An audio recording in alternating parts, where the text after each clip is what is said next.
Hello guys, మీరు bleach 1000 year blood war arc మొత్తం anime cover చేశారని అనుకుంటున్నా. నేను ఎక్స్ప్లెయిన్ చేసేవన్నీ ఫైనల్ చాప్టర్స్ అనమాట. సో లేట్ చేయకుండా అయితే వీడియోలోకి వెళ్ళిపోదాం.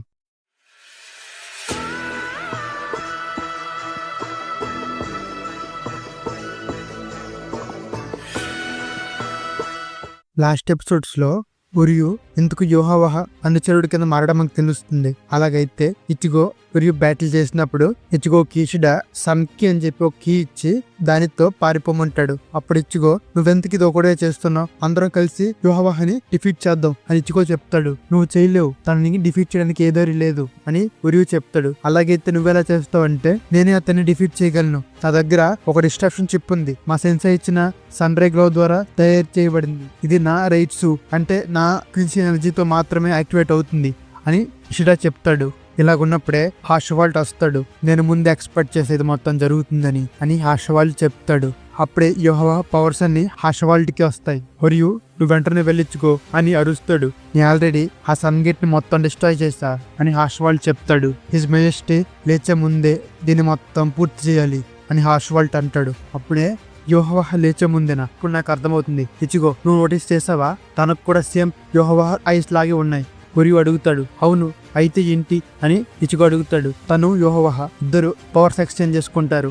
ఎప్పుడైతే యోహావహ రెస్ట్ తీసుకుంటాడో, అవునా అని ఇచిగో అంటాడు. అవును ఇచిగో, ప్రస్తుతానికైతే యోహావహకి ఓమ్ని సైన్స్ ఇంకా ఓమ్ని పొటెన్స్ లాంటి పవర్స్ ఏమీ లేవు. యోహావహ ఈ వార్వెల్ టాప్ లో ఉన్నాడు, నువ్వు అక్కడికి వెళ్ళి ఇచిగో అని ఉరియు చెప్తాడు. అయితే నువ్వు ఎక్కడే ఉంటావా అని ఇచిగో అడుగుతాడు. ఇది ఆర్గ్యూ చేసే టైం కాదు, నేను చెప్తున్నా, ఇవే నా చివరి మాటలు కాదు అని చెప్తాడు. ఇచిగో ఒరిహిమే చాట్ వీళ్ళందరూ బయలుదేరతారు. ఇషిడాకి ఇంకా హార్షవాల్ట్ కి బ్యాటిల్ స్టార్ట్ అవుతుంది. ఈ క్విన్సీ వర్సెస్ క్విన్సీ, వీళ్ళిద్దరూ one of the top stern writers అనమాట.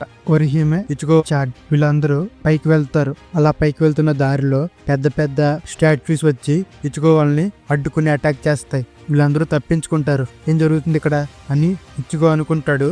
అప్పుడే ఒక స్టాచ్యూ ఇచిగోని అటాక్ చేస్తే చాడ్ వచ్చి ఆ అటాక్ నుంచి ఇచిగో ఒరిహిమని కాపాడతాడు. చాడ్ నువ్వు బాగానే ఉన్నావా అని ఒరిహిమే ఇచిగో అరుస్తారు. నేను బాగానే ఉన్నా, మీరు వెళ్ళండి అని చాడ్ చెప్తాడు.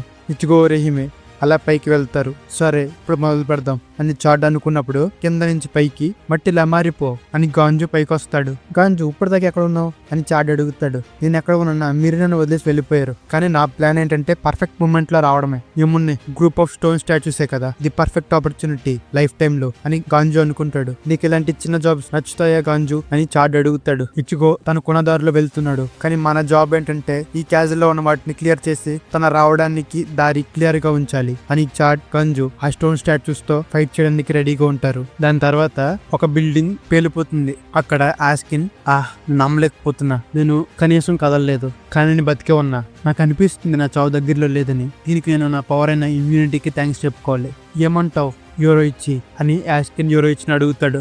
సారీ, నువ్వు నీలో నువ్వే మాడుకుంటున్నావు అనుకుంటున్నా, పెద్ద పట్టించుకోలేదు అని యోరోయిచి అంటుంది. అది నీకు వినిపించపోవడం కాదు, అది నీకు వినిపించట్లేదు. ఎందుకంటే నేను ఒక స్పీడ్ పార్టికల్ తో అటాక్ చేశా. Oxygen nitrogen hybrid ball gift అది, దానివల్ల నీకు ఇలా అనిపిస్తుంది. నేను ఇంకా ఆలోచిస్తున్నా ఈ కండిషన్ లో బతుకుంటే ఎలా ఉంటుందో అని ఆస్కిన్ చెప్తాడు. నువ్వు ఇంకా ఈ కండిషన్ ఎలా ఉంటుందని అనుకుంటున్నావా, కానీ చూస్తుంటే ఈ లీతల్ డోసెస్ తో నన్ను లైఫ్ కి డెత్ కి మధ్యలో ఆడిస్తున్నావు అని యోరోయిచి అంటుంది. నువ్వంతా తప్పుగా అర్థం చేసుకున్నావు. నేను చాలా కష్టపడుతున్నా. నీ పొజిషన్ లో కానీ ఇంకెవరన్నా ఉండుంటే వాళ్ళు ఎప్పుడో చనిపోయేవారు. కానీ నిజం చెప్పాలంటే నువ్వు ఒక డిసప్పాయింట్మెంట్ నా ముందు అని ఆస్కిన్ చెప్తాడు. ఇప్పుడే యోరోయిచి చూస్తుంది. యోరోయిచి తమ్ముడు యోషిరో అక్కడ ఆస్కిన్ లేతల్ డోస్ వల్ల తను బ్లడ్ కక్కుంటూ ఉంటాడు. యోషిరో ఎక్కువసేపు ఉండలేడు, కానీ నా కరెంట్ కండిషన్ లో అంత స్ట్రెంత్ లేదు హీల్ చేయడానికి. ఏం చేయాలి అని యోరోయిచి అనుకుంటుంది.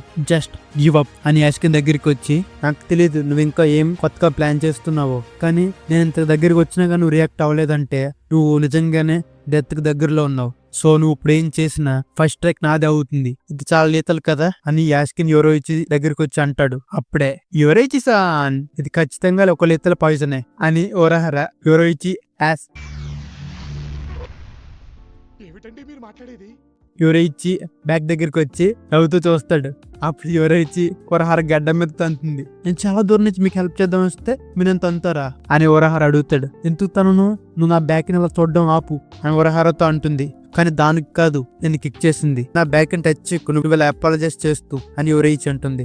కిసికి ఓరహారా అని యాస్కిన్ అడుగుతాడు. ఓ నీకు నా గురించి తెలుసా, నేను ఇంప్రెస్ అయ్యా అని ఓరహారా చెప్తాడు. నీ గురించి ఎందుకు తెలీదు, నువ్వు one of the special threads లో ఒక థ్రెట్వి అని యాస్కిన్ చెప్తాడు. నాకు తెలీదు నాకు అంత మంచి పేరుందని, నేను దానికి ఆనర్ గా ఫీల్ అవుతున్నా. బట్ నువ్వు నన్ను చాలా ఓవర్ ఎస్టిమేట్ చేస్తున్నావు. నిజమే కదా యోరైచి సాన్ అని ఓరహారా యోరైచి బ్యాక్ ని టచ్ చేస్తాడు. యోరైచి ఒక థండర్ అండ్ లైట్నింగ్ తో పైకి వెళ్తుంది. ఏం జరుగుతుంది, అసలు తనేం చేశాడు, యోరైచి ఎలా మూవ్ అవ్వగలుగుతుంది, నేను తన్ని డిసేబుల్ చేశాను కదా, ఇప్పటికి చనిపోవాలి ఆర్ లేకపోతే ఇది one of the special threads యొక్క ప్రతిఫలమా. కురోసాకి ఇజిగోకి లెజెండ్ ఎబిలిటీస్ ఉంటాయి. కెన్పచి జరాకికి ఒక కాంబాట్ ప్రోగ్రెస్ ఉంది. ఇచిబే యోషియోకి విజ్డమ్ ఉంది. ఇంకా సోస్కే ఐసన్ కి రైట్స్ ఉంది. అలాగే చిసికి ఓరహారా కూడా చాలా రిసోర్స్ఫుల్నెస్ ఉంది. మనం ఎంత పకడ్బందీగా ప్లాన్ వేసినా తను ఏ ప్లాన్ కి చిక్కడు, ప్రతి దానికి తప్పించుకుంటాడు. తన స్కీమ్స్ ఒక వాటర్ లాగా ఉంటాయి. నేనేందుకు ఎంతో డీల్ చేయాలి అని యాస్కిన్ అనుకుంటాడు. ఇది భయ్య చాప్టర్ నేమింగ్ చేసే లేఅవుట్ అంటే అసలు ఏమని ఇచ్చారు చూడండి. ఇక్కడ నువ్వు నా బ్యాగ్ కి ఏం ఇంజెక్ట్ చేస్తావు అని యోరైచి ఓరహారాని అడుగుతుంది. అది సీక్రెట్ అని ఓరహారా చెప్తాడు. నాకు ఈ ఇమ్యూనిటీ బూస్టర్ తో పాటు నాకు ఇంకోటి ఏదో ఇచ్చావు, ఇప్పుడు దాకా దాన్ని దాక్కుని తయారు చేసి మమ్మల్ని వింటున్నావు అని యోరైచి చెప్తుంది. ఎక్సలెంట్ యోరైచి సాన్, మీరు చాలా గమ్ముని ఫిగర్ అవుట్ చేశారు. నేను చాలా క్విక్ గా తయారు చేస్తాను కాబట్టి ఎఫెక్ట్స్ ఎక్కువ కాలం ఉండదు అని ఓరహారా అంటాడు. అయితే నాకు అంత టైం ఉంది అని యోరైచి అడుగుతుంది. చెప్పాలంటే ఒక 5 minutes వరకు ఉంటుంది. అయితే అది సరిపోతుంది నాకు అని యోరైచి షుంకో రైజన్ సెంకై అని ఫుల్ గా పవర్ అప్ అవ్వబోతే ఒక్క నిమిషం ఆగండి యోరైచి సాన్ అని ఓరహారా యోరైచి వెనక్కి వచ్చి ఇప్పుడు నీకేం కావాలి అని యోరైచి అడుగుతుంది. అదే మీకు తెలుసు కదా, దాన్ని ట్రై చేయండి అని ఓరహారా అంటాడు. నో వే అని వెంటనే సమాధానం చెప్తుంది. ఎంత గమ్మున ఆన్సర్ ఇచ్చారు, కనీసం నన్ను నెగోషియేట్ చేయనివ్వండి అని ఓరహారా అడుగుతాడు. నువ్వెంకో ఆలోచిస్తున్నావా, ఆ డిస్గస్టింగ్ హాఫ్ ఫామ్ లోకి నేను మళ్ళీ మారతా అని? అయితే ఇది షేమ్, నన్ను క్షమించండి, నాకు ఇంకో చాయిస్ లేదు అన్నప్పుడే యాస్కిన్ వీళ్ళిద్దరిని అటాక్ చేస్తాడు. వీళ్ళిద్దరూ దాన్ని డాచ్ చేస్తారు. నేను మిస్ అయ్యానా అని అనుకుంటాడు యాస్కిన్. యోరైచి యాస్కిన్ వైపు వస్తుంది. అప్పుడు యాస్కిన్, నీకు తెలుసా నువ్వు ఇంకా గ్రేట్, అంత పాయిజన్ ఉన్నా గానీ నువ్వు చాలా బాగా మూవ్ అవుతున్నావు అని ఒక పంచేస్తాడు యోరైచికి. యోరైచి కింద పడుతుంది. కానీ నా పాయిజన్ బాల్ ఆల్రెడీ ఎఫెక్ట్ లో ఉంది, నువ్వెంత రికవర్ అయినా ఇది ఇంపాసిబుల్, నువ్వు విన్ అవ్వడానికి ఈ కరెంట్ స్టేట్ లో అని యాస్కిన్ చెప్తాడు. యోరైచి సాన్ అని మళ్ళీ ఓరహారా మూల నుంచి ఒక పేపర్ పట్టుకుని once I flip this you will be transformed అని పట్టుకుంటాడు. దాన్ని యోరైచి చూస్తుంది. ఒక్కసారిగా పేపర్ తిప్పుతాడు. దానికి ఒక పెద్ద లైట్నింగ్ బర్స్ట్ వస్తుంది. దానికి యాస్కిన్ దూరంగా వెళ్ళి పడతాడు. అసలు ఇప్పుడు ఏం జరిగింది అని యాస్కిన్ అనుకుంటాడు. యోరైచి ఒక థండర్ క్యాట్ షొమ్మడి ఫామ్ లో ఉంటుంది. ఇదిగా ఈ వీడియో, నెక్స్ట్ వీడియోలో కలుద్దాం. ఈ వీడియో మీకు నచ్చినట్టయితే లైక్ చేసి సబ్స్క్రైబ్ చేయండి. ఇంకా మళ్ళంటి అనిమీ ఫ్యాన్స్ అందరికి షేర్ చేయండి గాయస్. అలాగే ఈ వీడియో ఎలాగుందో కామెంట్ చేయడం మట్టికి అస్సలు మర్చిపోవద్దు. So this is extremer signing off. Piece.